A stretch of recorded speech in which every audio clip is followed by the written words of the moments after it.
Assalamualaikum warahmatullahi wabarakatuh. Nama saya Wulan Febrianti, NIM 1814282 dari kelas Perbankan Syariah 4C. Di sini saya akan menjawab pertanyaan dari soal UTS mata kuliah Manajemen Pengawasan Bank dan Lembaga Keuangan Syariah. Oke, kita langsung aja ke soal nomor 1, yaitu pengertian bank dan lembaga keuangan syariah. Untuk pengertian bank dari Kamus Besar Bahasa Indonesia, bank adalah badan usaha di bidang keuangan yang menarik dan mengeluarkan uang masyarakat untuk memberikan kredit dan jasa dalam lalu lintas pembayaran dan peredaran uang.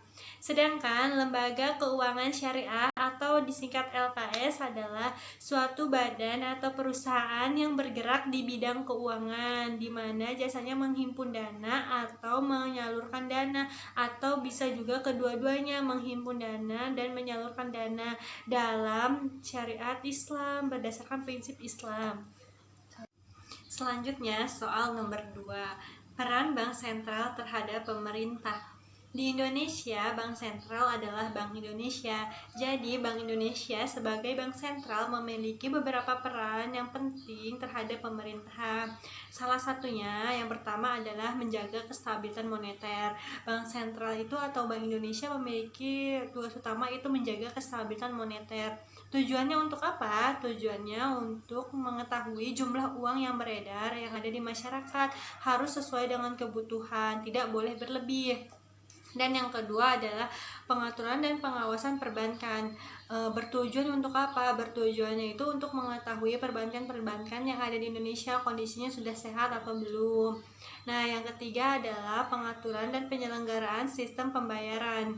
Bank Indonesia sebagai bank sentral harus mengetahui sistem pembayaran yang dilakukan oleh lembaga keuangan. Nah, yang keempat adalah peneliti dan pemantau, di mana bank sentral atau Bank Indonesia harus melakukan penelitian dan pemantauan secara berkala.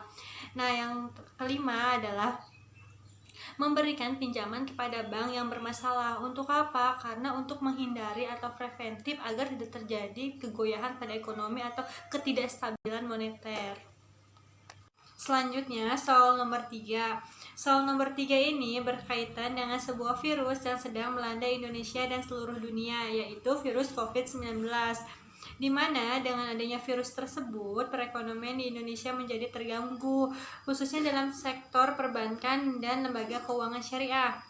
Dari sektor perbankan sendiri bisa kita lihat dari turunnya suku bunga, terus minat masyarakat untuk pergi ke bank untuk menyetorkan uangnya dan menabung itu semakin sedikit. Jam operasional di bank menjadi lebih singkat. Sulitnya melakukan pinjaman atau kredit terhadap bank. Banyak karyawan-karyawan yang di PHK atau dirumahkan. Begitupun dampak pada lembaga keuangan syariah, sama dengan pada bank. Banyak orang takut untuk bepergian keluar rumah karena mereka takut terpapar oleh virus COVID-19 yang peredarannya semakin banyak di Indonesia. Jadi mereka lebih memilih untuk stay at home.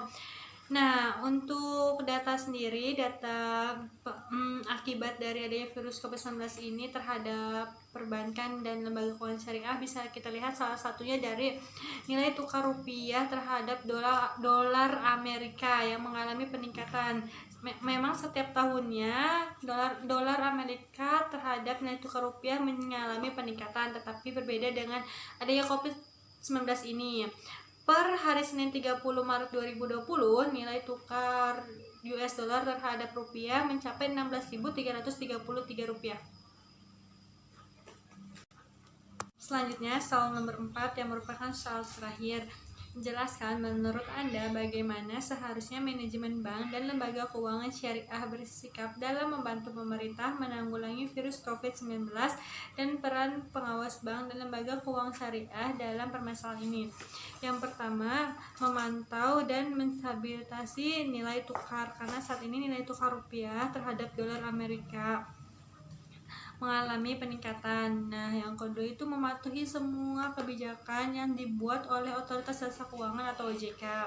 Selanjutnya bisa dengan cara menghimbau kepada para nasabah untuk melakukan transaksi di bank itu tidak harus secara langsung, bisa melalui internet banking atau mobile banking. Mungkin itu saja jawaban dari saya. Terima kasih. Wassalamualaikum warahmatullahi wabarakatuh.